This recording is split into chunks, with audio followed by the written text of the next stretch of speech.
Hi, and welcome to the show. Subscribe at kevinmd.com/podcast. Get CME for this episode by clicking on the CME link in the show notes. Today, we welcome Cindy Rubin. She's a pediatrician and a breastfeeding medicine specialist. Her Kevin MD article is titled, "We Need to Stop Blaming the Doctors." Cindy, welcome to the show. Thank you so much for having me. It's an honor. We'll get into the article in a little bit. First off, briefly share your story and journey to where you are today. Well, it's all kind of related to this article, actually. So I am in the Chicagoland area, and I went into medicine kind of later. I did not know what I wanted to do when I grew up, and I was a little bit of an older medical student, and I came back to Chicago for residency and in pediatrics, and I was an outpatient general pediatrician for 13 years. And during that time, I was becoming increasingly burnt out, essentially, and disillusioned by the system. And I also, in that time, was kind of finding my niche in breastfeeding medicine and lactation. And that just added fuel to the fire, because one of the big problems right now, I think, is that people don't have enough time to spend with their patients. Yeah. And the more I got to know my patients and the more I was doing breastfeeding medicine, which required a lot of time, the harder it got to be where I was. And which leads into the article, which I literally think I wrote in about 15 minutes when I got home this particular day after a student asked, "Why do you have 15 minutes for all your appointments?" As if I had chosen that. And, it's interesting that she, as a med student, didn't realize that was how things were set up. And I'm sure that I didn't realize that as a med student either. And it's kind of like a bait and switch, we go into medicine with these big dreams and things that we want to do, and maybe we're a little overly idealistic, but then we end up where we end up and find that we are hamsters on a hamster wheel and can't do what we want. And not only that, but we just we kind of lose ourselves in the process. Now, you mentioned that you were burned out in that traditional pediatric practice. Now, we talked to a lot of physicians, and burnout means different things to different doctors. So tell us, during that time of burnout, what exactly were you feeling? And let's give us a story, example, illustration of what it meant for you to be burnt out. Yeah. For me, it was, I think I was depressed. I was absolutely physically exhausted. I was running hours behind sometimes in clinic, and feeling, therefore, like I was being a bad colleague to my fellow physicians and my support staff, because I was always running behind. I was not doing a good job as a doctor because I was feeling all this pressure. And then I wasn't feeling like a good mom either, because I was staying at work late and exhausted and felt like I didn't have the time with my family either. So I think it was all those things on top of me. And I was dreading going to work, and I was doing it. And I was loving the moments when I was in with my patients, but I was really, really dreading it all day, every day, like that drive to work. And that's not how you should feel. Sure. And I don't think I realized that there were other options, or I, kept kind of searching for other options, but felt very stuck. And yeah, I talk about this actually in an upcoming article, that there was a night that I just really remember vividly of coming home from work. Kids were already in bed, done with dinner, bedtime. I'd missed all of that. And I remember walking in, my husband was standing there right in front of where I am now at the sink. And I put down my bag, and I think I was like expecting to be, hi, whatever. And I just broke down in tears, because it was just like, what am I going to do? How can I get out of this? So tell us about what kind of changes you made from a practice standpoint and what your practice is like now.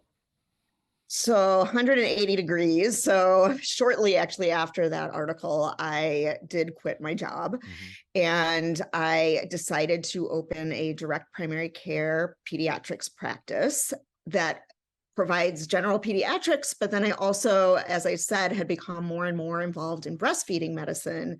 And so I also provide breastfeeding medicine care, consults, and these awesome fourth trimester packages that I offer as well, which just this whole model, but specifically this fourth trimester care really, really allows me to provide kind of intense one-on-one support, not just medical care, but for support for people who are going through really, really challenging times. And it's just incredibly fulfilling and rewarding and hard. Yeah.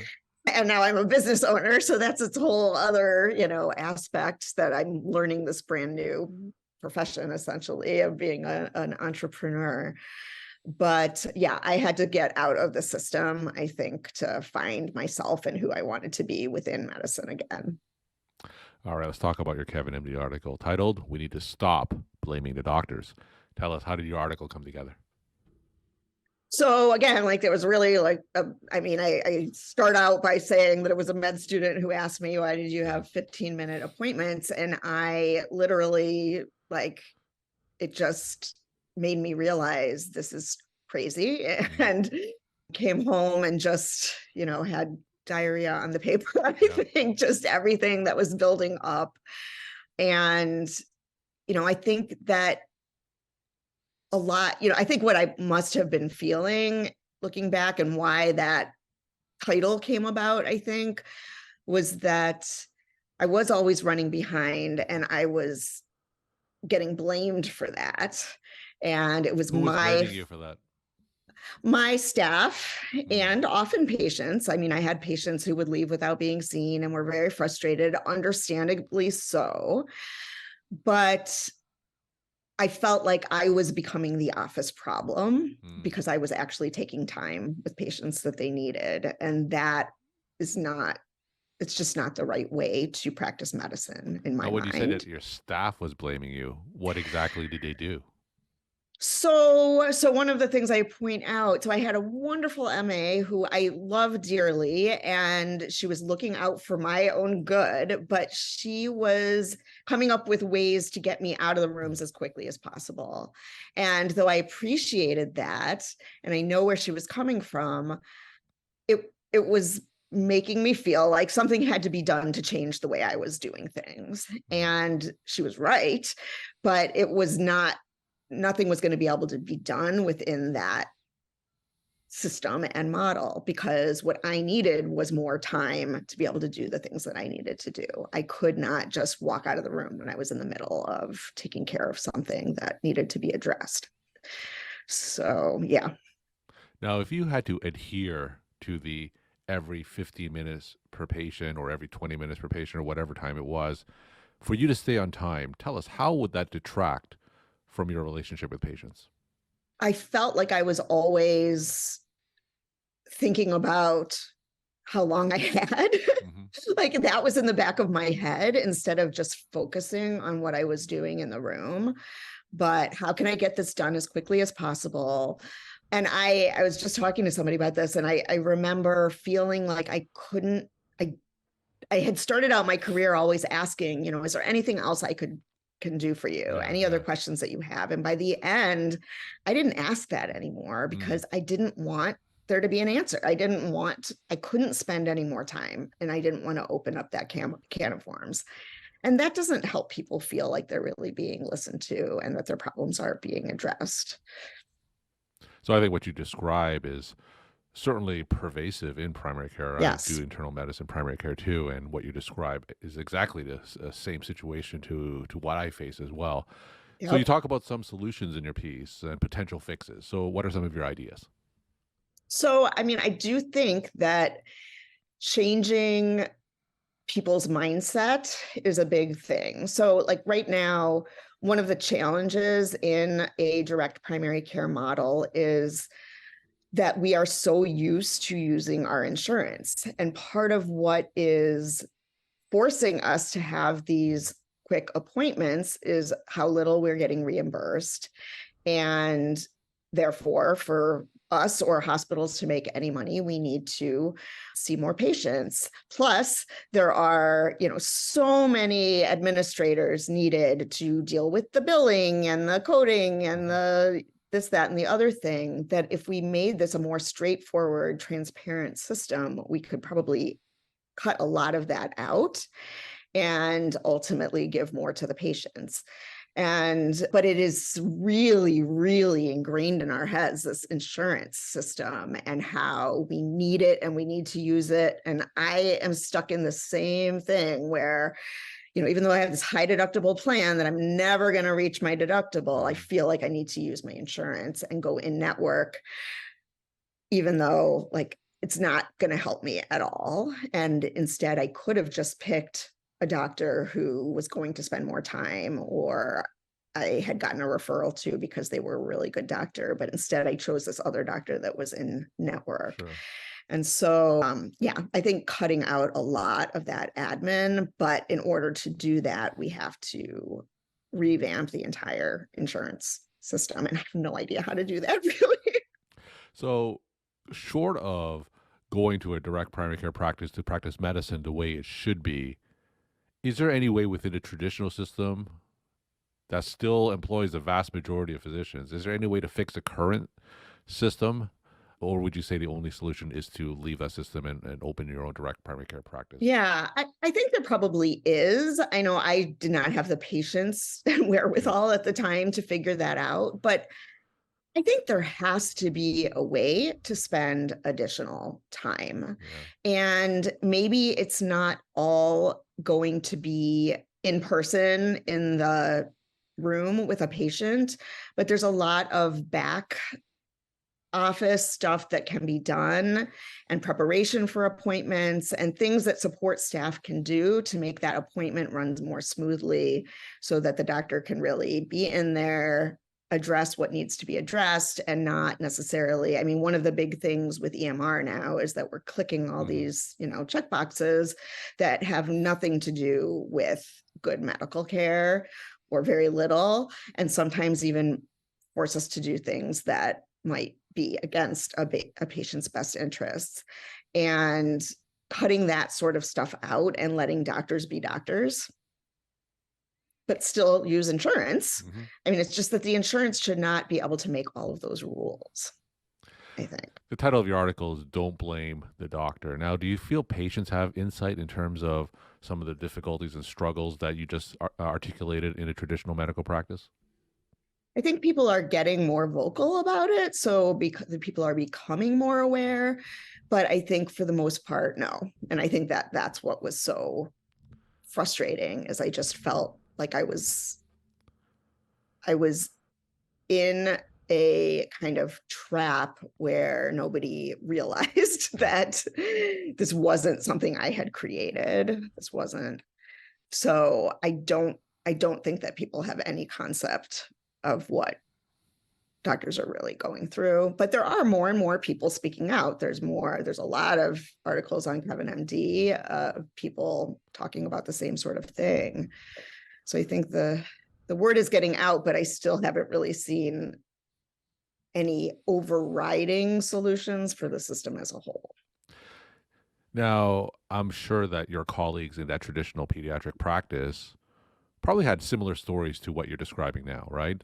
But you made the move to go to a direct primary care practice, which is a fairly bold move because there are a lot of physicians who would kind of stay in that traditional medical practice for whatever reason. So, yeah, what made you make that move in contrast to other doctors who might have stayed?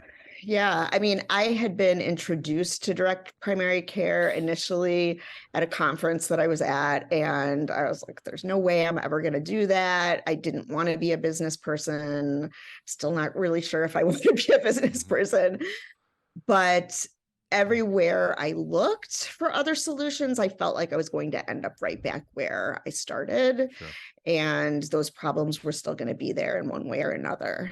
And I think I just got to a breaking point, and maybe there's something about my personality or just the things I had been exposed to that got me to feel confident enough to do what I did. But I knew that I was drowning and I had to I needed a life raft, and I got one by thankfully meeting other doctors and like Hmm. the communities of doctors who are now trying to help people see that there are other options out there.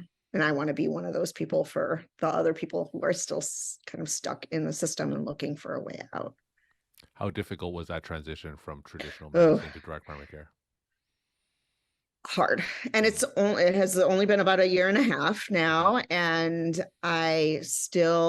it really is a new career. I mean, I didn't know anything about business. I didn't know anything about getting myself out there. I didn't know anything about, and I still feel very uncomfortable trying to sell my services because, again, that's something that we just don't do in the medical system. And people are not used to directly exchanging money for medical care. And and so that is very, very uncomfortable for me.